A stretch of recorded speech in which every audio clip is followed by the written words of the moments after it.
Hello students, welcome to West Bengal English medium guide. আজকে আমরা আলোচনা করতে চলেছি ক্লাস 6-এর পরিবেশ ও বিজ্ঞান বইয়ের প্রথম অধ্যায় পরিবেশ ও জীবজগতের পারস্পরিক নির্ভরতার আভ্যন্তরীণ question answer, inside question answers. প্রত্যেকটা পেজ থেকে আমি খুঁটিয়ে খুঁটিয়ে কোয়েশ্চেন বানিয়েছি। তো ভিডিওটা কিন্তু স্কিপ করো না, মন দিয়ে পুরোপুরি ভিডিওটা দেখো। ভিডিওটা পুরো দেখতে পারলে আমি এটুকু বলতে পারি তোমাদের কোনো রকম অসুবিধা হবে না। এক্সাম হলে সমস্ত কোয়েশ্চেন অ্যান্সার তোমরা অবশ্যই কমন পাবে যদি তোমরা প্রত্যেকটা কোয়েশ্চেন অ্যান্সার এই ভিডিওর হিসাব মতো তোমরা যদি তৈরি করতে পারো। তাহলে চলো স্টার্ট করি, কিন্তু স্টার্ট করার আগে একটা কথা বলতে চাই, ভিডিওটা লাইক করতে ভুলো না, তার সাথে চ্যানেলটা সাবস্ক্রাইব করো, বেল আইকনটা প্রেস করো যাতে প্রত্যেকটা ভিডিও নোটিফিকেশন তোমরা যথাসময় পেয়ে যাও। ভিডিও সম্পর্কে তোমাদের কোনো কোয়ারি থাকলে অবশ্যই আমাকে কমেন্ট বক্সে জানিও। আর কোনো ভিডিও তোমাদের যদি মিস হয়ে গিয়ে থাকে ডেসক্রিপশন বক্স অথবা প্লেলিস্টে ক্লাস ওয়াইজ সাবজেক্ট ওয়াইজ সমস্ত ভিডিও লিঙ্ক দেওয়া আছে, চেক আউট করে নিও। তাহলে চলো স্টার্ট করি। পরিবেশ ও জীবজগতের পারস্পরিক নির্ভরতা।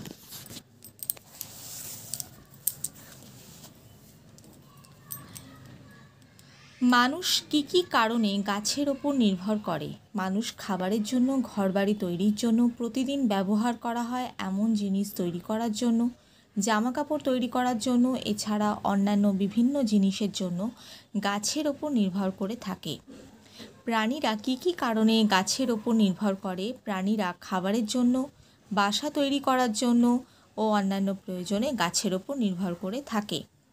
খাবারের জন্য কিভাবে আমরা ও অন্যান্য প্রাণীরা গাছের ওপর নির্ভর করি? আমরা বিভিন্ন ধরনের খাবার গাছপালা থেকে পাই।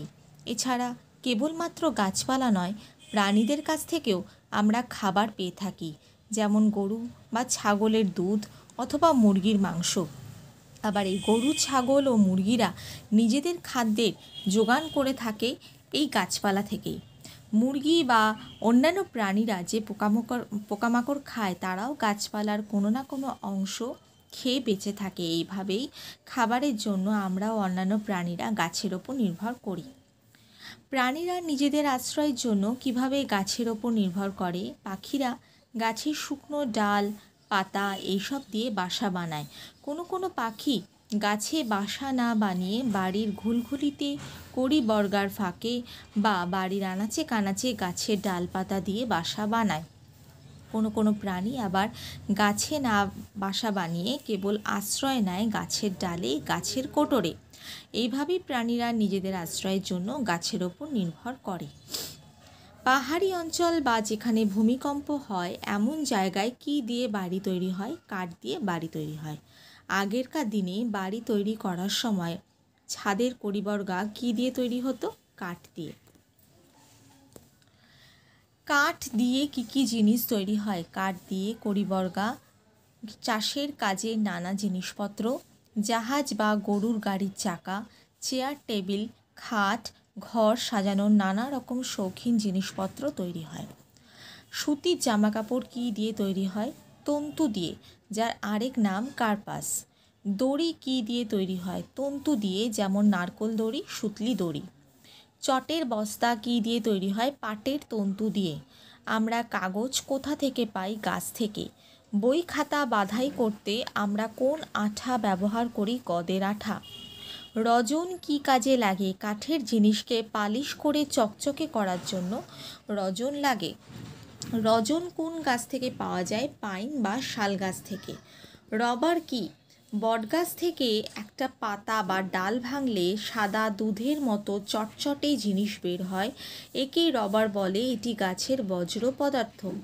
কোন গাছ থেকে রবার তৈরি হয়? রবার গাছ থেকে রবার তৈরি হয়। রবার থেকে কোন কোন জিনিস তৈরি হয়? রবার থেকে গাড়ির টায়ার, পেন্সিলের দাগ মোছার ইরেজার তৈরি হয়। ম্যালেরিয়ার ওষুধ কী থেকে তৈরি হয়? কুইনাইন থেকে। কুইনাইন কোন গাছ থেকে পাওয়া যায়? কুইনাইন পাওয়া যায় সিনকোনা গাছের ছাল থেকে। কুইনাইন কি? কুইনাইন হলো সিনকোনা গাছের এক ধরনের বজ্র পদার্থ। কোন কোন গাছ থেকে ওষুধপাতি পাওয়া যায়? সর্পগন্ধা, তুলসী, বাসক। পরিবেশে অক্সিজেন ও কার্বন ডাইঅক্সাইডের ভারসাম্য কীভাবে বজায় থাকে? আমরা যখন শ্বাস নিই তখন অক্সিজেন গ্রহণ করি আর শ্বাস ছাড়ার সময় কার্বন ডাইঅক্সাইড ত্যাগ করি। আবার গাছেরা খাবার তৈরি করার সময় কার্বন ডাই অক্সাইড গ্রহণ করে আর অক্সিজেন ত্যাগ করে। এর ফলে পরিবেশে অক্সিজেনের যোগান বজায় থাকে। এইভাবে পরিবেশে অক্সিজেন ও কার্বন ডাই অক্সাইডের ভারসাম্য বজায় থাকে। পরাগ মিলন কাকে বলে? অনেক প্রাণী তাদের খাবার সংগ্রহ করে ফুল থেকে, আর সেই সময় তাদের দেহের নানা অংশে লেগে যায় ফুলের পরাগরেণু। এই প্রাণীরা যখন অন্য কোনো ফুলে গিয়ে বসে তখন পরাগরেণু ওই ফুলে এসে পড়ে। এই প্রক্রিয়াটির নাম হলো পরাগ মিলন। উদ্ভিদের কোন অংশ পরাগ মিলন ঘটাতে সাহায্য করে এবং কিভাবে? নতুন উদ্ভিদ তৈরির জন্য পরাগ মিলন খুবই জরুরি। উদ্ভিদের ফুল এই পরাগ মিলনে সহায়তা করে। ফুল তার রং এবং গন্ধের দ্বারা পতঙ্গদের আকৃষ্ট করে যাতে তারা ফুলে এসে বসে। তারপর পতঙ্গরা এক ফুল থেকে অন্য ফুলে বসলে এক ফুলের রেণু তাদের গায়ে লেগে অন্য ফুলে মিশে পরাগ মিলন ঘটে যায়। পাখি এবং প্রাণীরা কিভাবে গাছের ফল এবং বীজ দূরে দূরে ছড়াতে সাহায্য করে? পাখিরা মুখে করে ফল নিয়ে উড়ে যায়। উড়ে যাওয়ার সময় পাখিদের মুখ থেকে ফলটা মাটিতে পড়ে যায়। মাটিতে পড়ার পর ফল পচে গিয়ে বীজটা বেরিয়ে পড়ে। ওই বীজ থেকে চারাগাছ জন্মাতে পারে। প্রাণীরা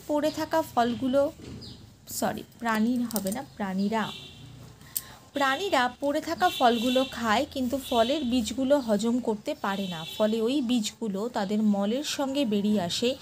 এইভাবে বিভিন্ন প্রাণীদের মলত্যাগের মাধ্যমে হজম না হওয়া বীজগুলো দূরে দূরে নানা জায়গায় ছড়িয়ে পড়ে, আর একসময় বীজগুলো থেকে চারাগাছ জন্মায়।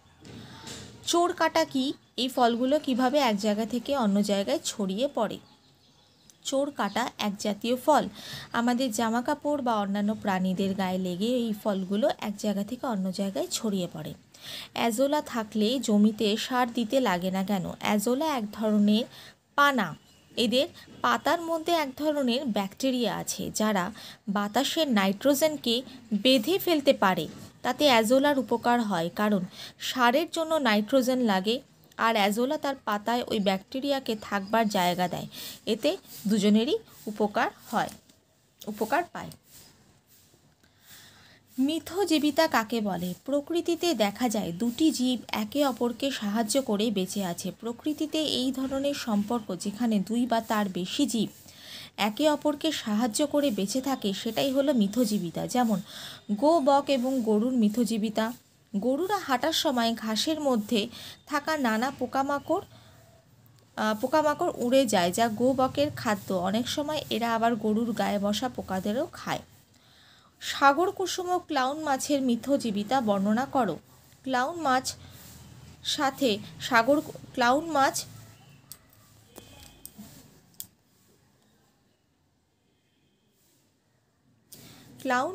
সাথে সাগর কুসুমের সঙ্গে সেই সাগর কুসুমের শত্রু যেমন বাটারফ্লাই মাছকে তাড়িয়ে দেয়, আর সাগর কুসুমের খাবারের পড়ে থাকা অংশের ভাগ পায় ক্লাউন মাছ। আবার অনেক সময় ক্লাউন মাছকে তাড়া করে আসা প্রাণীরা সাগর কুসুমের শিকার হয়।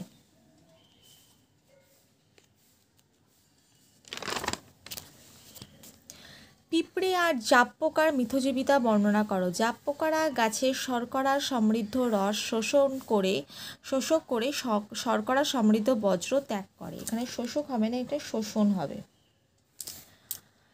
এই বজ্রের নাম হানি হিউ। পিঁপড়েদের খুবই উপাদেয় খাবার এই হানি হিউ। খাবার পাওয়ার জন্য পিঁপড়েরা জাপ পোকাদের লালন পালন করে, শত্রুর হাত থেকে বাঁচায়। এমনকি জাপ পোকাদের খাবার ফুরিয়ে গেলে তাদের এক গাছ থেকে অন্য গাছে নিয়েও যায়। গন্ডার ও গো বক শালিকের মিথজীবিতা বর্ণনা করো। শালিক গন্ডারের পিঠে বসে গন্ডারের চামড়ার এঁটুলিগুলোকে খেয়ে গন্ডারকে স্বস্তি দেয়। পরিবর্তে শালিকরা এঁটুলিগুলোকে খাবার হিসাবে পায়। সাগর কুসুম ও সন্ন্যাসী কাঁকড়ার মিথজীবিতা বর্ণনা করো।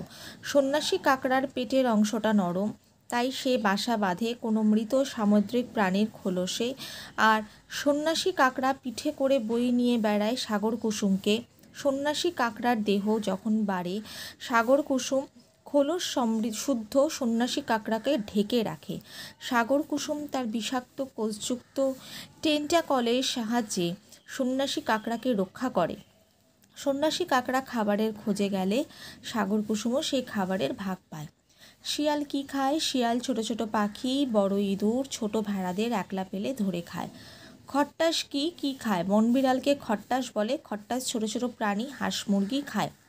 মাংসাশী প্রাণী কাকে বলে? যে সকল প্রাণী অন্য প্রাণীদের মাংস খায় তাদের মাংসাশী প্রাণী বলে, যেমন বাঘ, সিংহ, শিয়াল ইত্যাদি। তৃণভোজী প্রাণী কাকে বলে? যে সকল প্রাণী লতা পাতা, ঘাস, ফল মূল খেয়ে বেঁচে থাকে তাদের তৃণভোজী প্রাণী বলে, যেমন গরু, হরিণ, ঘোড়া ইত্যাদি। খাদক কাকে বলে? যারা অন্য জীবদের বা জীবদেহের কোনো অংশ খায় তাদের খাদক বলে। খাদ্য কাকে বলে? খাদকরা যাদের খায় তারাই খাদ্য। উকুন কি? উকুন এক ধরনের পোকা, এরা আমাদের মাথায় বাসা বাঁধে ও রক্ত চুষে খায়। পরজীবী কাদের বলে? যারা অন্যের ওপর নির্ভর করে বেঁচে থাকে তাদের পরজীবী বলে, যেমন উকুন, ফিতাকৃমি, যক্ষ্মার জীবাণু ইত্যাদি। পরজীবীরা কোথায় বাসা বাঁধে? পরজীবীরা মানুষ ছাড়া অন্যান্য প্রাণীদের দেহে বাসা বাঁধে, এমনকি গাছেদের দেহেও বাসা বাঁধে। স্বর্ণলতা কি? হলুদ রঙের নরম তারের মতো দেখতে এক ধরনের লতা কুল গাছ বা অন্য কোনো গাছের ওপর দেখা যায়। এরা যে গাছের ওপর হয় তার দেহ থেকে রস শুষে নিয়ে বেঁচে থাকে। এই লতার রং হলুদ সোনার মতো বলে একে স্বর্ণলতা বলে ডাকা হয়। যক্ষ্মার জীবাণু কোথায় বাসা বাঁধে? এই রোগ হলে শরীরে কী লক্ষণ দেখা যায়? যক্ষ্মার জীবাণু ফুসফুস, হাড় ও নানা অঙ্গে বাসা বাঁধে। জ্বর, দেহের ওজন কমে যায় ও কাশি হয় এই রোগ হলে। ৪৪। ফিতাকৃমি কোথায় বাসা বাঁধে? এই রোগ হলে কী কী লক্ষণ দেখা যায়? ফিতাকৃমি পাকস্থলী, অন্ত্র, পেশি, মস্তিষ্ক, যকৃতে বাসা বাঁধে। দুর্বলতা ও খিঁচুনি হয় শরীরে ফিতাকৃমি হলে। ম্যালেরিয়ার জীবাণু কোথায় বাসা বাঁধে? এই রোগের লক্ষণগুলি কী কী? যকৃৎ ও লোহিত রক্তকণিকায় বাসা বাঁধে। এই রোগ হলে জ্বর, রক্তাল্পতা, দুর্বলতা দেখা যায়। আমাশয় জীবাণু শরীরে কোথায় বাসা বাঁধে? এই রোগের কী কী লক্ষণ দেখা যায়? আমাশয়ের জীবাণু অন্ত্রে বাসা বাঁধে। এই রোগ হলে বারে বারে পাতলা মলত্যাগ ও শরীরে জলের ঘাটতি দেখা যায়। মৌমাছি থেকে আমরা কি পাই? মধু। কারা কিভাবে মধু সংগ্রহ করে? মৌলিরা মৌচাকে ধোয়া দিয়ে মৌমাছিদের মৌচাক থেকে তাড়িয়ে মধু জোগাড় করে। প্রাণীদের কাছ থেকে আমরা কি কি খাবার পাই? প্রাণীদের থেকে মাছ, মাংস, ডিম, মধু ইত্যাদি খাবার পেয়ে থাকি। দুধ থেকে কি কি খাবার তৈরি হয়? দুধ থেকে ঘি, মাখন, দই, ছানা, ঘোল ইত্যাদি তৈরি হয়। সিল্ক কোথা থেকে পাওয়া যায়? সিল্ক পাওয়া যায় রেশম মদ থেকে। লিভার অয়েল কি? লিভার অয়েল হলো কড, হাঙরের মতো কিছু সামুদ্রিক মাছের লিভার অর্থাৎ যকৃতের তেল। পাঁঠা বা মুরগির শরীরের কোন অংশকে মেটে বলে? যকৃৎকে। ভিটামিন কি? ভিটামিন হলো আমাদের খাবারের একটা অত্যন্ত দরকারি উপাদান, যেমন ভিটামিন এ, ডি ইত্যাদি। সামুদ্রিক মাছে যকৃতে কোন কোন ভিটামিন থাকে? Vitamin A, vitamin D. Vitamin A ও ভিটামিন ডি এর কাজ কি কি? ভিটামিন এ ও ডি আমাদের হাড়, দাঁত মজবুত করে। এছাড়া ভিটামিন ই আমাদের চোখ ভালো রাখতে সাহায্য করে। কড মাছের যকৃতের তেলে কোন কোন ভিটামিন থাকে? ভিটামিন এ ও ভিটামিন ডি। কাককে ঝাড়ুদার পাখি বলা হয় কেন? কাক পরিবেশের বিভিন্ন নোংরা জিনিস খেয়ে আমাদের আশপাশ পরিষ্কার রাখে, তাই কাককে ঝাড়ুদার পাখি বলা হয়। কয়েকটি পরিবহনের নাম লেখো। ট্রেন, বাস, গরুর গাড়ি, সাইকেল, ভ্যান, ঘোড়ার গাড়ি ইত্যাদি। দুটি প্রাণীর নাম লেখো যারা পরিবহনে সাহায্য করে। গরু, ঘোড়া। চাষের কাজে কোন কোন প্রাণী সাহায্য করে? গরু, বলদ। দুধ থেকে কিভাবে দই তৈরি হয়? দই পাতার জন্য প্রথমেই লাগে দইয়ের সাজা, অর্থাৎ আগে পেতে রাখা দইয়ের কিছুটা অংশ। দইয়ের সাজে থাকে এক ধরনের অণুজীব বা জীবাণু যা খালি চোখে দেখা যায় না। একে বলা হয় ল্যাক্টোব্যাসিলাস। এটা এক ধরনের ব্যাকটেরিয়া।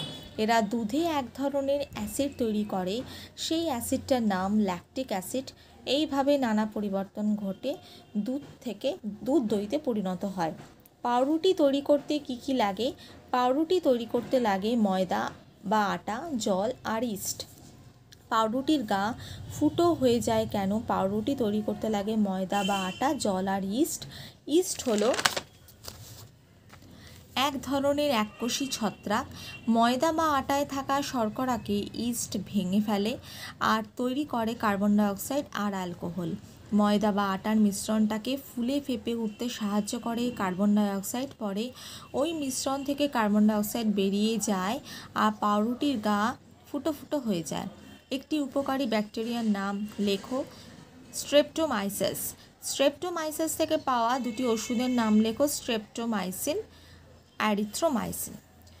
তো দেখো, আজকে আমরা কমপ্লিট করে ফেললাম পরিবেশ ও বিজ্ঞান ক্লাস 6-এর বই। তার প্রথম অধ্যায় পরিবেশ ও জীবজগতের পারস্পরিক নির্ভরতার প্রত্যেকটা পেজ থেকে খুঁটে খুঁটে প্রশ্ন উত্তর। তো ভিডিওটা লাইক করতে ভুলো না, তার সাথে চ্যানেলটা সাবস্ক্রাইব করো, বেল আইকনটা প্রেস করো, যাতে প্রত্যেকটা ভিডিও নোটিফিকেশান তোমরা যথাসময় পেয়ে যাও। ভিডিও সম্পর্কে কোনো কোয়ারি থাকলে অবশ্যই আমাকে কমেন্ট বক্সে জানাবে। আর কোনো ভিডিও তোমাদের যদি মিস হয়ে গিয়ে থাকে তাহলে ডিসক্রিপশন বক্স অথবা প্লেলিস্টে প্রত্যেকটা ভিডিও লিঙ্ক দেওয়া আছে, চেক আউট করে নি। তো আজকে এইটুকুই। সবাই সুস্থ থেকো, ভালো থেকো, মন দিয়ে পড়াশোনা করো। Bye and take care.